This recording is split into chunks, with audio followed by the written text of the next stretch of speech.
मालाय हौवाफ्रा नाय हिनजावफोरनो फुजानि खानाय बोना होदों दख'ना ओंखाम लाबोदोलै गियान गैयै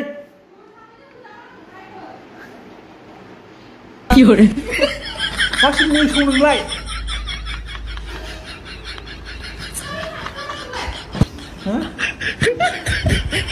थाब लाबोनांगौ ओंखामा मिनिं गैयै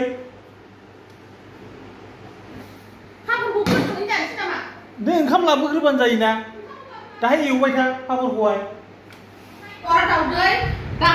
मोसौ गियान थाला खोथाखौनो फंसेबो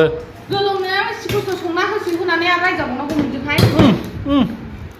दैलाय थां मारै ओंखाम खुरबाय आङो दैलाय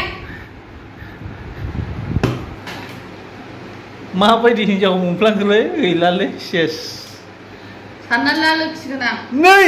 नोंनि जादा सोरांखौ मबाइला गावनो गाज्रि खालामदों आंनिखौ मबाइलखौ देखायना होबाय बे सोरांबो मोना नों बानायाबा सोर बानायनांगौ देखायना होनानै देखायनो नामा टेम्पारखौ मानो बोखाना लाया आंना मिलिनि टेम्पार दंबा ना बिदि जालामोन मालाय हौवाफ्रा नाय हिनजावफोरनो फुजानि खानाय बोना होदों दख'ना बायना होदों नों बोआखै बोदोंल'सो दख'नाबो गैया ब्लाउसबो गैया दख'ना माखौनो गानदों नोंलाय दख'ना गैयाबा मालायफोर फुजायाव खामायो नोंसोर गारो मालाय गोदान फेसबुकखौनो नायनो लाजिबाय आं मानो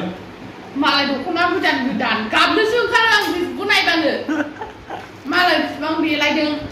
थांना जाया बे हांगारजों खाजल बानायनो हागोन आं बोरमा फान्दा बिदिखौथ' देलायबाय दे दख'नाया फुजाबाबो जेबो गोदान मोना आसरित हौवा मोनाखैबा माथो ब्रांलां बेसेबां होबाबो लोगोफोर माला होआ ओंखाम दांना समायलालाय मिथिबाय दा खामानि गैया माला होखो दख'ना ओंखाम दांना समायला दे दख'ना होना गोबावसो खय थारिखआव मान गोसाव दं दख'ना होनना होननायखौ आं दख'ना होआबा माखौ गाननानै थादों बे बा मा होनदों नोंलाय खय बोसोर जाखो दख'ना होया बै